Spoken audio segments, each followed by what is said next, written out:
J'apprécie beaucoup, et c'est pas pour vous faire, vous passer de la crème sur le dos, hein. J'apprécie beaucoup les relations que j'ai avec les médias. Bonjour à toutes et à tous, j'ai le plaisir de recevoir aujourd'hui Anna Goutenoir, qui est la directrice de communication de la préfecture de Guadeloupe. Anna Goutenoir, bonjour. Bonjour, monsieur Mathias. Merci d'avoir accepté notre invitation. Alors, Anna Goutenoir, avant de passer dans des questions un peu plus dures, hein, non, je plaisante. La première question que j'ai envie de vous poser, que je pose à tous mes invités, comment allez-vous? Je vais très bien, merci. Alors, est-ce que vous nous parlez un petit peu de vos fonctions au sein de la préfecture de Guadeloupe? Alors, je chapeaute tous les services de l'État qui sont sous l'autorité du préfet, surtout depuis l'arrivée de ce préfet-là, le préfet de Villemeux, qui est très, très axé sur la communication, qui est une mission majeure du gouvernement. Et donc, je contrôle, je fais remonter au préfet toutes les communications sur tous les services de l'État, pour soit qu'il valide, soit qu'à mon niveau, j'ai la possibilité de valider les communiqués, les invitations presse, les dossiers de presse, etc., etc. Mais autrement, ça remonte au préfet ou au directeur de cabinet avant lui. Mais c'est plus le préfet qui donne sa validation sur la communication des services de l'État. C'est une mission compliquée. C'est une mission très chronophage. Compliquée, je ne dirais pas compliquée, mais très chronophage et surtout très intéressante parce qu'on touche à tous les sujets. On s'occupe de la communication de la police, de la gendarmerie, des douanes, de tous les services de l'État, donc DEAL, DAC, etc., etc. Et bien sûr, de tous les déplacements que fait le préfet quand il va visiter les communes ou quand il va visiter des entreprises, des services et de tous les dossiers gérés par le préfet. Quelle est aujourd'hui la priorité de la communication de la préfecture de Guadeloupe? Alors, c'est faire connaître ce que l'État fait ici en Guadeloupe. Le préfet de la région Guadeloupe doit traiter tous les sujets qui concernent le territoire. Donc, c'est faire savoir ce que le préfet fait, avec ou sans les collectivités, mais en règle générale avec les collectivités, et avec tous les services de l'État qui sont sous son autorité. Donc il doit savoir ce qui se passe, c'est ce qu'il a fait en arrivant. Il a d'abord pris la mesure du territoire et ensuite il a identifié éventuellement les freins, les pistes d'amélioration pour faire avancer les dossiers, comme par exemple le dossier très compliqué de l'eau. Comment adaptez-vous la communication de l'État aux réalités et aux sensibilités locales? Alors, en connaissant le territoire d'abord, en s'adressant à tous les communicants de tous les services différents, donc y compris les collectivités, les mairies, etc., etc., en discutant en amont, par exemple, d'une visite communale, d'échanger, comme on accompagne le préfet, d'échanger sur les problématiques du territoire. Il faut d'abord connaître le territoire et il faut aussi aimer le territoire.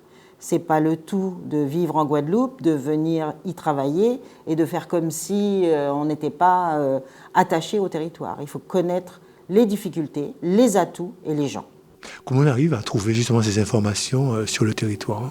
Eh bien justement, en ce qui concerne le service communication du préfet, c'est qu'on s'intéresse à tout ce qui sort, que ce soit sur les réseaux sociaux, dans les médias, etc. Tout ce qui nous est remonté des services de l'État, des rapports, des impressions, des interrogations, et on en discute soit avec notre hiérarchie directe qui est le directeur de cabinet, ou soit avec le préfet directement, qui lui vraiment attache une grande importance à la communication pour savoir ce qui se passe et pour savoir comment remédier aux problèmes et comment améliorer les choses au service de la population guadeloupéenne.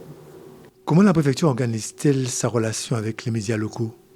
Alors en général, en règle directe, je suis plus principalement en charge des relations avec tous les médias, quels qu'ils soient, mais les médias locaux bien sûr en priorité, et les médias nationaux quand il y a besoin. En cas de crise, évidemment, les médias nationaux nous contactent également. Mais c'est surtout avoir un échange, leur proposer des interviews, mais aussi accéder à leurs demandes. quand un média me contacte pour me demander de parler de tel ou tel sujet, si c'est un sujet, comment dire, pas tranquille, mais c'est un sujet qui ne porte pas à polémique, je peux répondre à mon niveau, puisque le préfet me fait confiance là-dessus. Et quand c'est un sujet important, tel que l'eau, la délinquance, le narcotrafic, l'environnement, etc., je vais d'abord voir le préfet pour savoir s'il veut communiquer, s'il souhaite communiquer, si c'est lui qui communique ou si c'est quelqu'un d'autre. Et ensuite, je réponds aux médias. Ce qui peut, je le conçois, de temps en temps, alourdir un petit peu ou ralentir la réponse que je peux donner aux journalistes. Mais bon, le préfet a un emploi du temps un peu serré, donc dès que je peux, je lui en parle. On communique beaucoup par WhatsApp, par téléphone, très peu par mail parce qu'il a des centaines de mails à lire. Mais voilà, en règle générale, j'essaie d'avoir la réponse le plus rapidement possible en ce qui concerne les demandes des médias locaux. Les journalistes locaux reprochent parfois à l'administration un manque de transparence ou de rapidité dans l'information. Que leur répondez-vous? Eh oui, eh bien, je comprends. Sur certains sujets, ce n'est pas du tout évident de répondre rapidement. On a besoin de recueillir des éléments auprès des différents services. Je ne sais pas, par exemple, la campagne de la Coupe de la Cannes. On ne peut pas répondre immédiatement aux journalistes qui demandent où on en est sans pouvoir d'abord consulter la DAF qui est en charge de ce dossier et ensuite demander au préfet s'il est d'accord avec les éléments de langage que lui a transmis la DAF pour pouvoir répondre aux journalistes. Ce n'est pas une question de cacher quoi que ce soit, c'est une question de donner les éléments les plus fiables possibles. On ne va pas répondre à brûle-pourpoint comme ça à un journaliste sans vérifier que c'est bien la réalité, etc., etc. Surtout que le préfet, comme vous l'avez constaté, n'est pas langue de bois. Donc s'il y a quelque chose à dire, il le dira lui. S'il estime que c'est un dossier qui peut être traité par le directeur de la DAF, par exemple, il va confier la réponse au directeur de la DAF. S'il considère que c'est un dossier suffisamment important aux yeux de la population, c'est lui qui va répondre, mais il lui faut des éléments de langage avant de répondre. Vous vous retrouvez quelquefois face à des journalistes qui font le forcing? Ça arrive, mais honnêtement, ça se passe très bien. Non. J'ai pas de soucis majeurs. Nous n'avons pas, parce que je ne suis pas toute seule dans le service communication, nous n'avons pas de soucis majeurs avec quel que soit le média. Ça va. Dans un territoire où les réseaux sociaux prennent beaucoup de place, le rôle des médias traditionnels est-il toujours central pour la préfecture? Alors oui, mais les réseaux sociaux comptent énormément pour nous. Vous avez sans doute remarqué que depuis l'arrivée du préfet, notre visibilité sur les réseaux sociaux s'est accrue. Bon, on a un problème avec Instagram depuis quelques mois, malheureusement. Mais nous communiquons beaucoup sur Facebook, sur X et sur LinkedIn. Et nous avons créé dernièrement une chaîne WhatsApp pour communiquer encore plus. On a aussi une chaîne YouTube sur laquelle on ne communique pas encore assez, mais ça viendra. D'autant que le préfet a demandé à ce que l'équipe de mon service soit renforcée. Donc bientôt nous serons au complet et nous serons 5 personnes à gérer la communication du préfet. La Guadeloupe connaît régulièrement des crises, eau, mouvements sociaux, sécurité, catastrophes naturelles. Comment prépare-t-on la communication de crise à la préfecture, Anna? Alors, non seulement nous bénéficions, nous communicants, de formations dans l'Hexagone pour justement appréhender la communication de crise, mais nous faisons régulièrement des exercices qui nous permettent de répondre le mieux possible en cas de crise. Justement, on a eu un exercice Polmar pendant 2 jours au Saintes, où on a testé la réaction de tous les services concernés si il y avait un bateau qui perdait des hydrocarbures dans la magnifique baie de Terre de Haut et qui viendrait polluer cette baie. Et justement, nous avons testé nos réactions là-dessus. Et on fait régulièrement des exercices. Moi, je dois dire qu'au niveau des crises, j'en ai connu beaucoup, puisque j'étais en Guyane avant, et j'ai connu beaucoup de crises. Et donc, c'est la réactivité qui prime. Mais on ne peut pas non plus réagir n'importe comment. Je vous cite un exemple. Peut-être que vous allez vous rappeler de l'assassinat de 2 gendarmes mobiles en pleine forêt guyanaise en 2012. Donc nous, on a eu l'information très rapidement, bien entendu. J'ai convoqué les médias en préfecture pour faire une communication sur ce drame. Et j'ai un journaliste qui, justement, voulait absolument communiquer là-dessus. Il a fallu que je me fâche pour lui dire « Monsieur, les familles des victimes n'ont même pas encore été prévenues. Vous ne pouvez pas donner les noms des victimes comme ça. » C'était pour l'AFP, en l'occurrence. Non, vous ne pouvez pas faire ça. Donc, on doit réagir en cas de crise, certes. On doit réagir le mieux possible, le plus rapidement possible, mais pas dans n'importe quelle situation. Ce genre de situation demande un petit peu d'expérience quand même, parce qu'on ne peut pas réagir n'importe comment. Je prends un autre exemple, c'est l'exemple de l'avion qui est tombé aux Saintes. Écoutez, j'ai été la première avisée sur cet événement. Mais malheureusement, j'ai été avisée très tard par rapport au moment de la disparition de l'avion. J'ai été prévenue par la gendarmerie à 18h30, alors que l'avion avait disparu depuis 10h30 le matin, par exemple.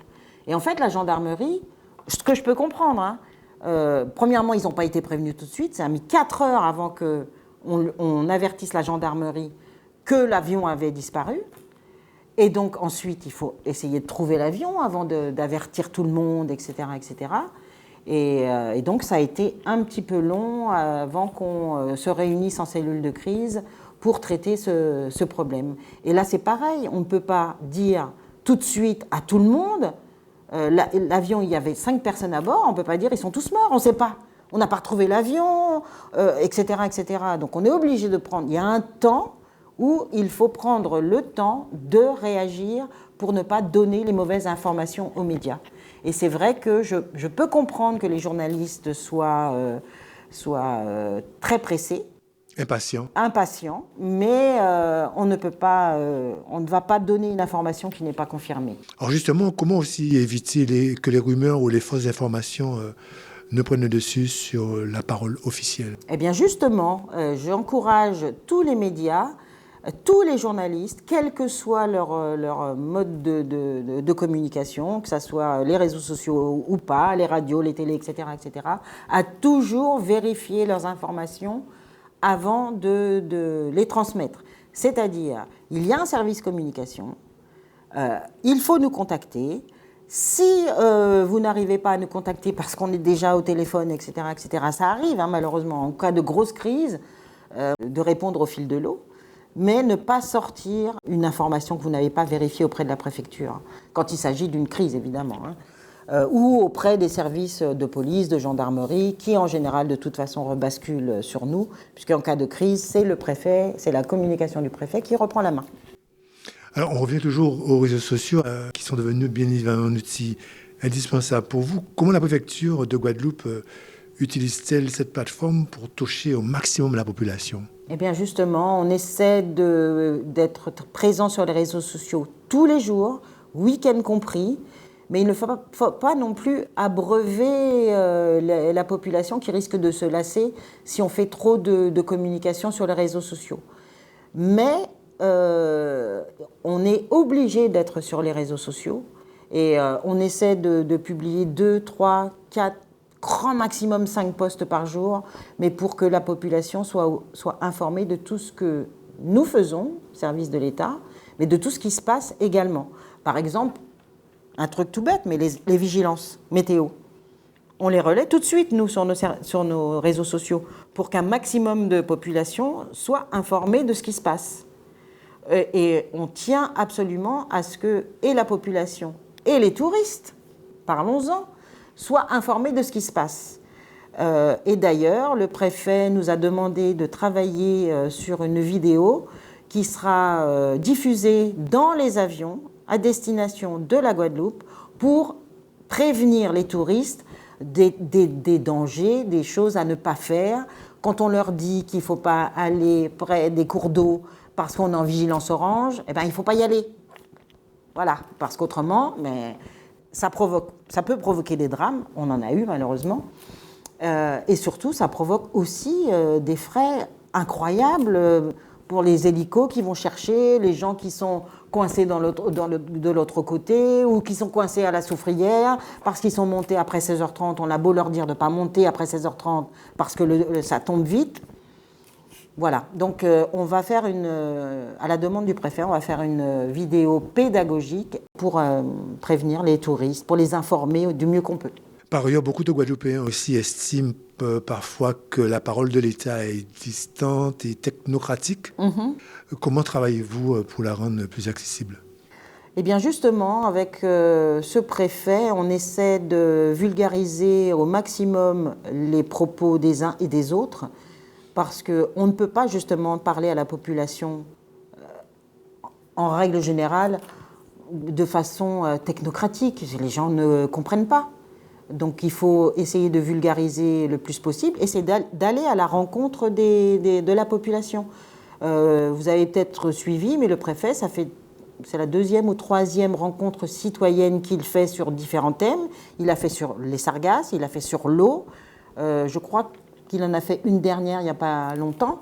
Quand on se déplace et qu'il est interpellé par le citoyen, il répond toujours. Toujours, il répond, il dit... voilà, je sais pas, la personne lui dit j'ai pas d'eau dans mon robinet, pourquoi ? Et il explique. Il s'arrête, il explique. Et il parle, il se met à la portée de n'importe quel citoyen. Il va pas parler du FIDER, par exemple. Qui sait ce que... Tout le monde ne sait pas ce que c'est que le FIDER. Donc, il se met à la portée du citoyen et surtout, il répond à tout le monde, Donc, créer une proximité. Absolument. Une grande proximité avec la population. C'est une des premières choses qu'il m'a commandé dès qu'il est arrivé.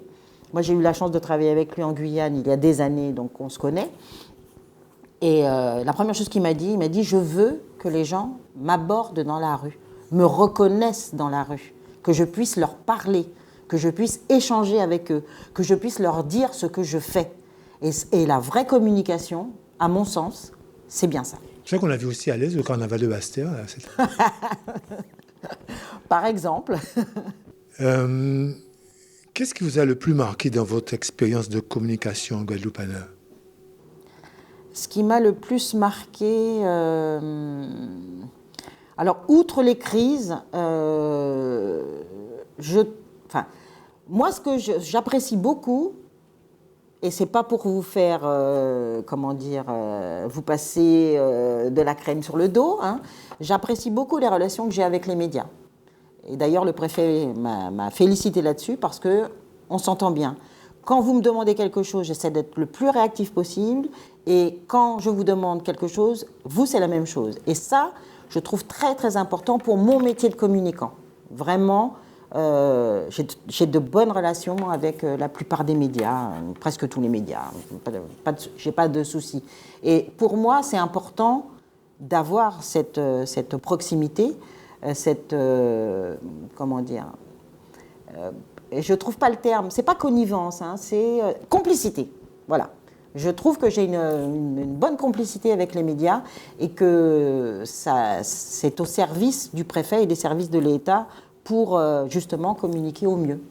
Interview très intéressante, Anna. On aura l'occasion bien évidemment de revenir avec vous, puisque c'est vrai qu'il y a beaucoup de choses à dire. Mais en guise de conclusion, quel message souhaitez-vous adresser à toutes celles et ceux qui vous regardent actuellement ? Alors, ce que j'aimerais leur dire, c'est d'avoir confiance en ce que les services de l'État vous disent. On n'a pas de raison de mentir à la population.